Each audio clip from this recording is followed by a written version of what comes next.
first day in Saigon. Naghahanap kami ng makakainan.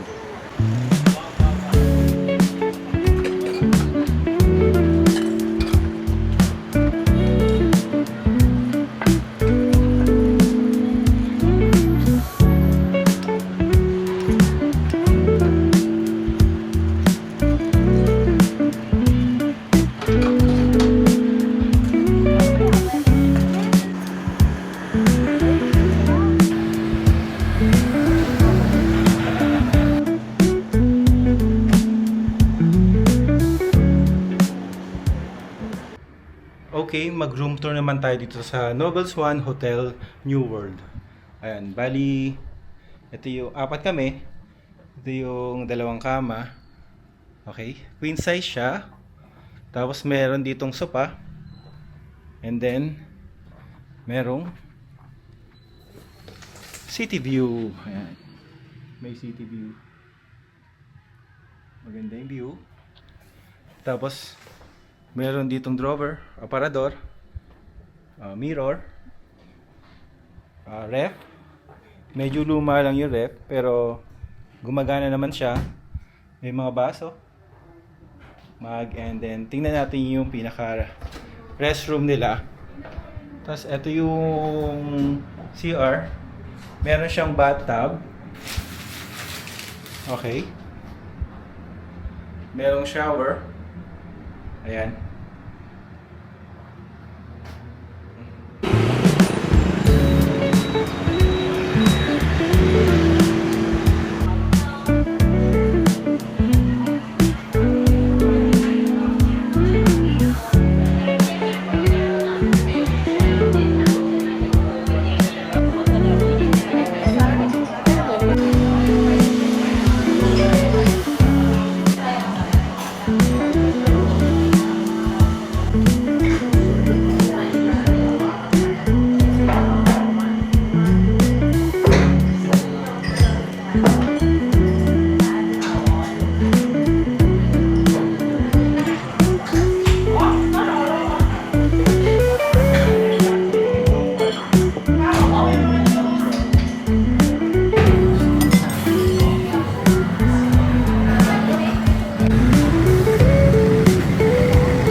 Habang naglalakad kami dito sa Ho Chi Minh, nakakita kami ng puno ng suha saka ng kiat-kiat. Tingnan nyo.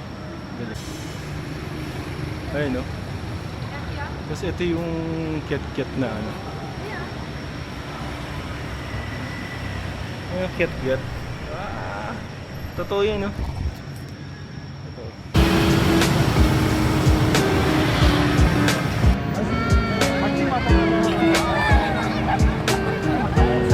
Nandito naman tayo ngayon sa Notre Dame Cathedral. Bali 2020 nandito na ako pero ginagawa pa rin, nire-restore pa rin. Tapos ngayon 2026 same pa rin. Yun lang, medyo matagal na yung restoration pero maganda naman talaga siya. Sana matapos na para makita talaga yung ganda nito. Ayun, ang galing. Sa gilid naman ng Notre Dame Cathedral, nandito yung Saigon Post Office nila. Anh thấy rối rồi.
Sumakay ngayon tayo sa city tour bus dito sa Ho Chi Minh. Ayun. Ayan na. Tayo sa taas. Yes.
Good morning Vietnam, dito tayo ngayon dito sa Ho Chi Minh.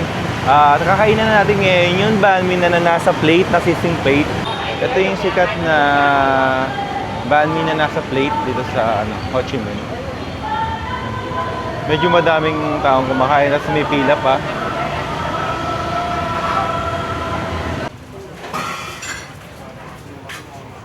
Yung maulan đó.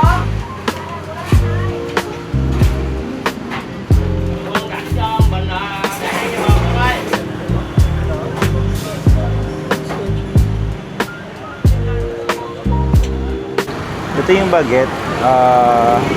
Isasawsaw natin dito. Or kukuha tayo ng konti. Yan.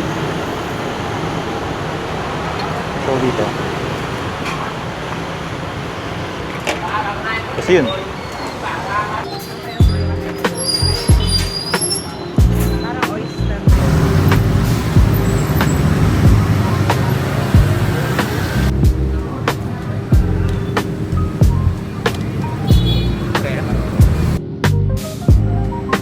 Cầm mẹ xứ.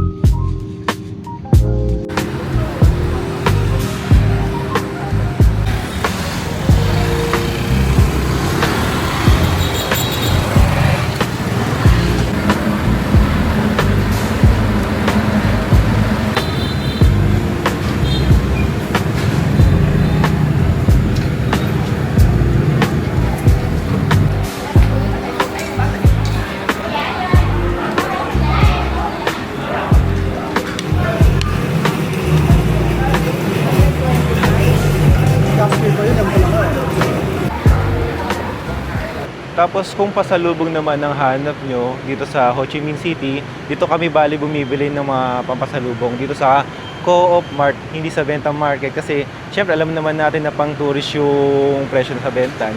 Kaya dito na lang ang sinasuggest ko sa inyo. Ito guys, ito yung Co-op. Ayan, Co-op Mart. Tapos ito yung papasok.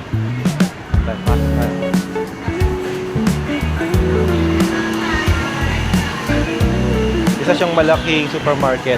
Pero yung mga paninda dito, mura lang.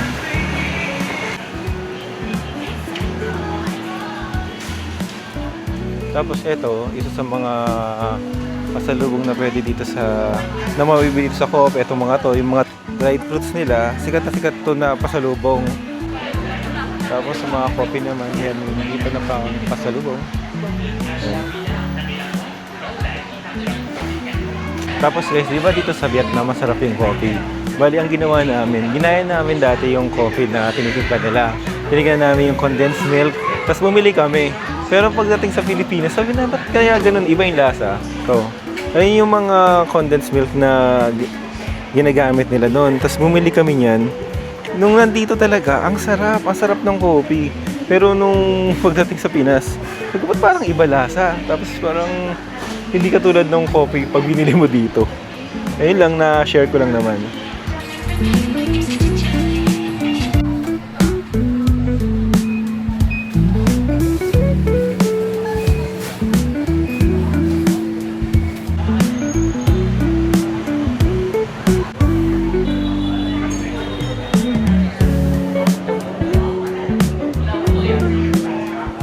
Nandito naman kami sa Poa Pasture. Favorite namin tong kainan dito sa Ho Chi Minh. Everyday na pumunta kami dito sa Ho Chi Minh, hindi pwedeng hindi kami kakain dito. Ayan, ito yung gulay na binibigay nila. Merong basil, may cilantro.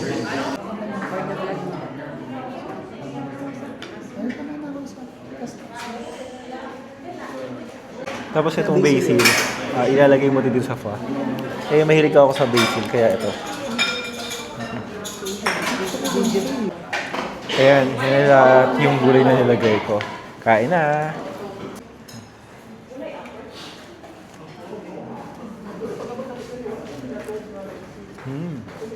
Sarap. Ubos. Good morning guys, day 3 dito sa Ho Chi Minh. Pupunta kami ngayon sa Baden Mountain.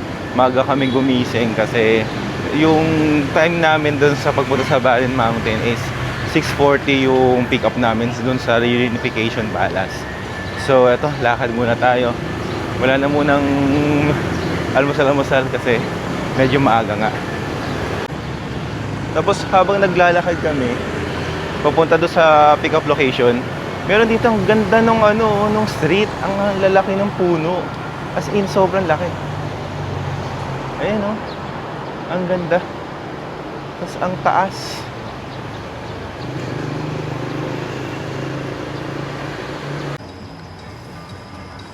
Ito yung puno. Laki.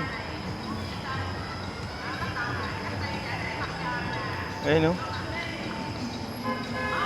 Grabe, ang ganda. Tatangkad ng puno. Ito sa park nila, merong mga locals na nag-exercise. Ayan Cute.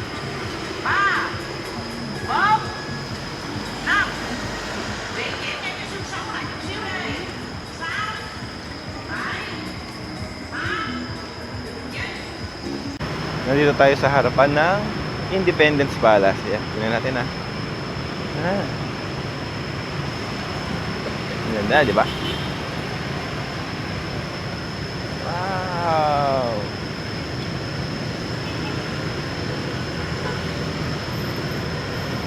Tapos, ito naman yung harapan ng Independence Palace.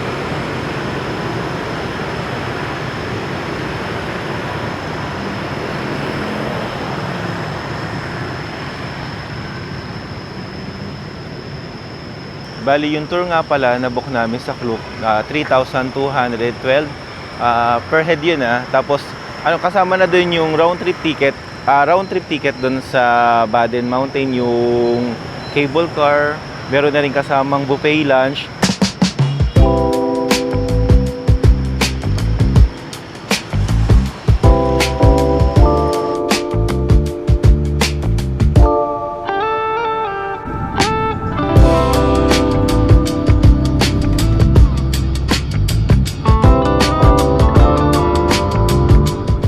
After almost 3 hours na biyahe, finally nandito rin kami sa Baden Mountain.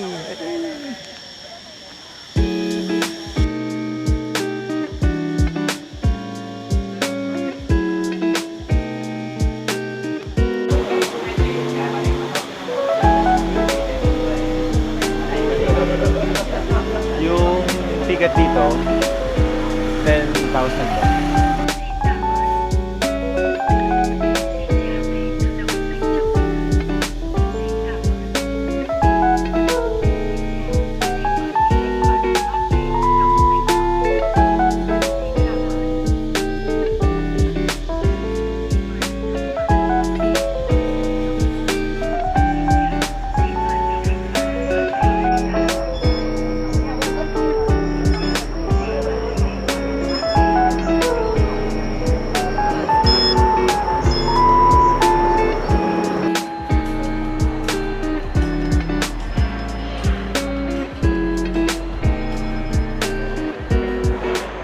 dito sa buong Sun World, Baden Mountain.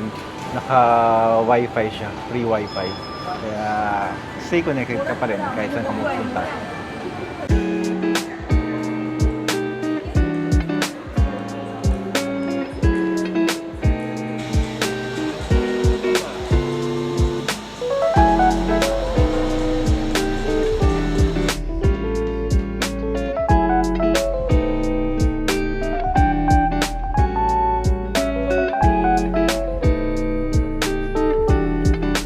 Pagkababa ng cable car, nandito na kami sa packet sa Buda yata.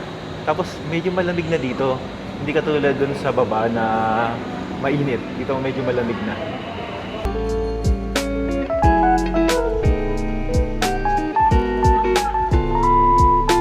Ang ganda.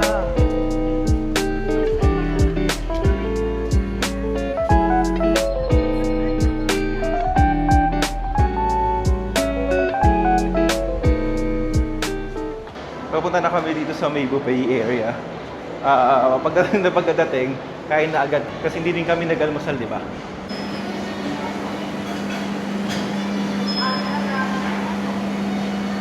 Go here. Yes.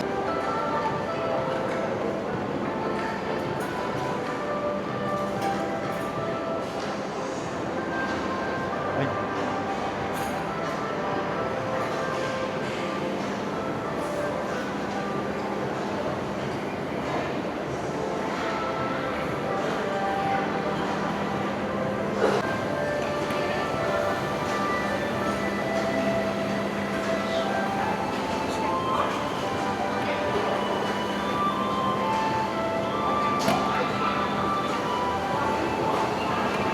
Ang daming choices ng food. Ito parang vegetables area to. Veggies.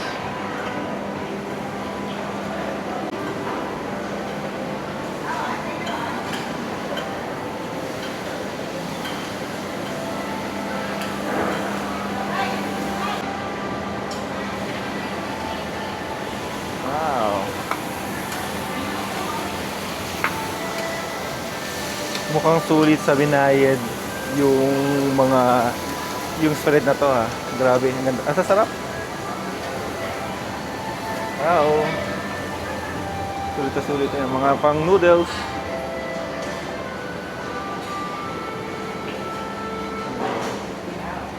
Ito, parang area to ng Vietnamese food.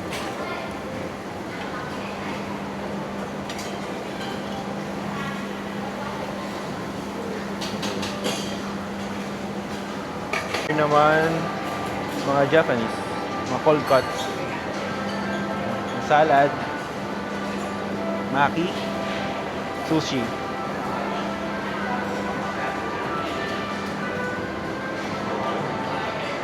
Coriander. Oh.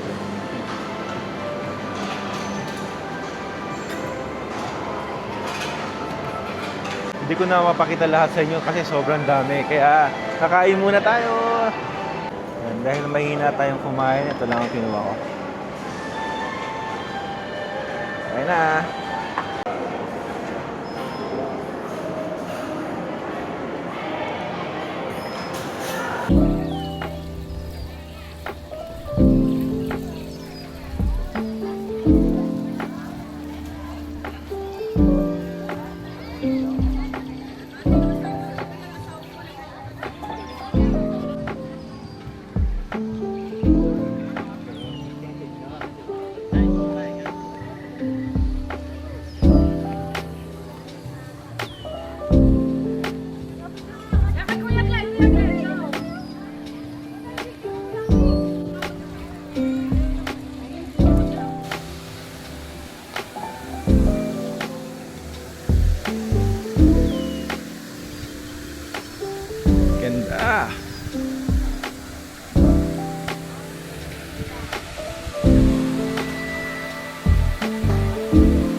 Kakababa lang namin from the mountain. But unfortunately, di ba gusto ko sana mag-alpine coaster. Kaso every Monday daw, sabi, under maintenance siya. Guys, huwag kayong pupunta sa Monday para hindi kayo ma-disappoint. Kasi sa totoo lang, yun na talaga pinunta ko dito eh. Makaranasan ko yung alpine coaster. Kaya ayun lang. Sige. Pero ano naman, ang ganda-ganda na makikita mo sa taas ng Baden Mountain. Marami kang makikitang maganda. After 3 hours na travel, dumaan na muna kami dito sa Bentan Market. Kasi umuulan din dito sa Ho Chi Minh. Ano, lakas ng ulan. Kaya mag-stay muna kami dito.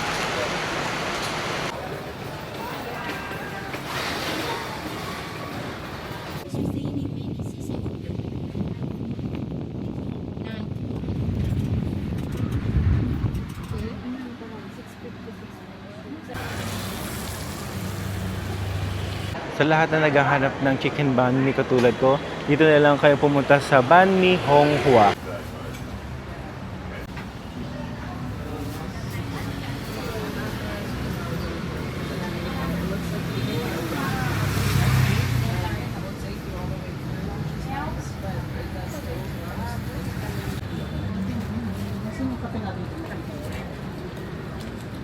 Yan.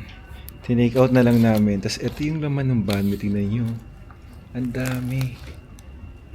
Yan. Nakikita ba? Sobrang dami. Ay, asap.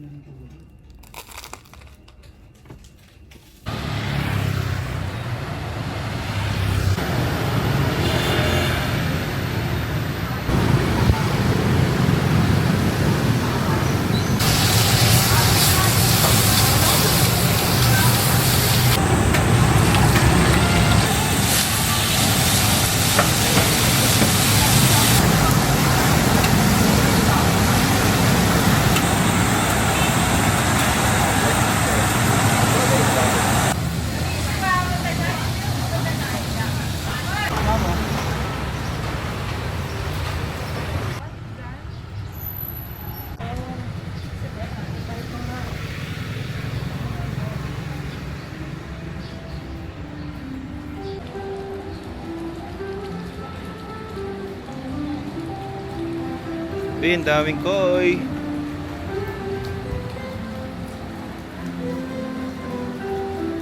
Dito tayo sa Oasis Cafe.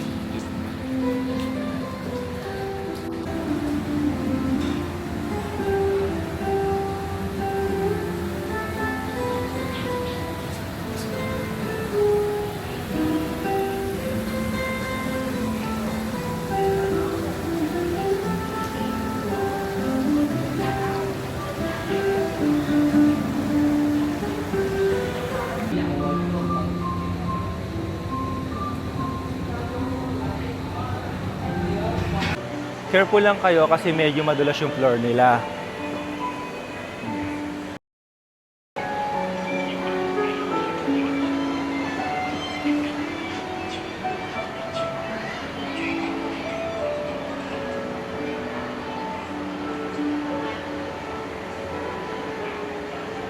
Ganda! Best time na pumunta dito sa Oasis Cafe ay around siguro mga 8 AM para hindi pa ganun kadami yung tao. Tapos makakapili kayo ng seat nyo or ng table nyo.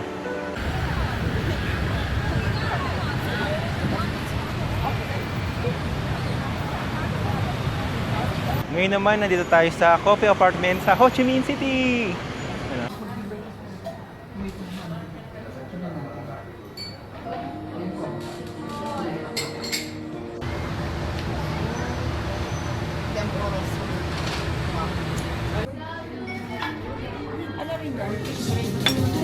Yung red velvet saka matcha cake ng Meraki. hindi masarap. Kaya, ewan namin, parang ordinary cake lang. Tapos humuhulas yung pinaka-sponge niya. Kaya, negative. Hanap ulit tayo ng breakfast within Bentan Ward.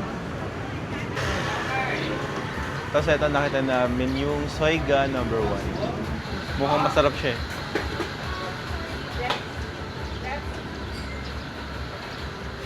Tapos Michelin pa. So, the rice. Hello. Hello. Good morning. Good morning. Okay, it's here. Sorry. It's here. Hello. Oh, okay. It's here. It's here. Tapos Michelin siya, guys. Oh. Michelin. Okay, okay. Tingnan natin.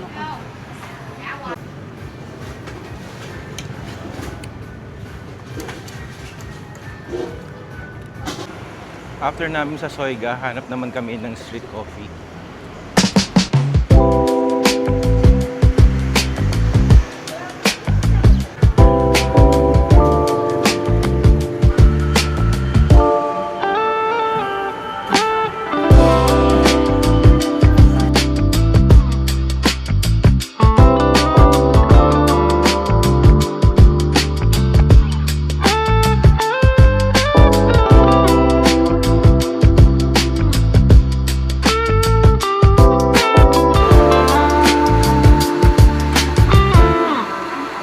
Pag umorder ka dito sa Katinat ng coffee with milk, sobrang konti, wala pa sa kalahati ibibigay sa'yo.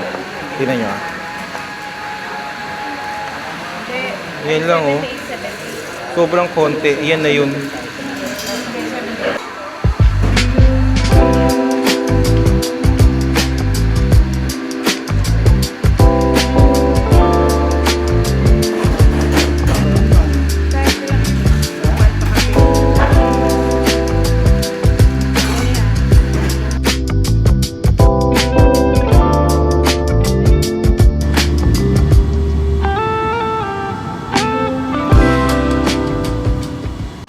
Ngayon naman, nandito tayo sa Landmark 81. Pinakamataas na building dito sa Saigon.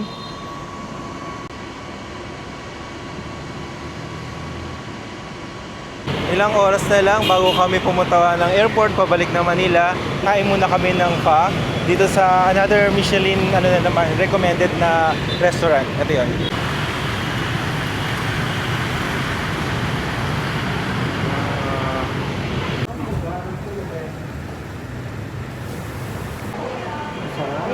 Ito yung chicken pho. Mukhang masarap.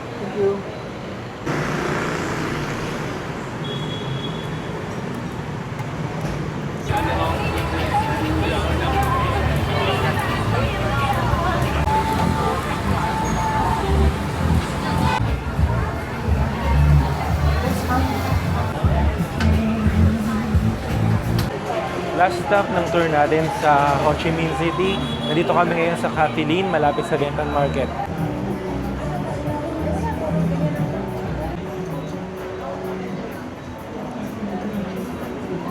Shock talaga.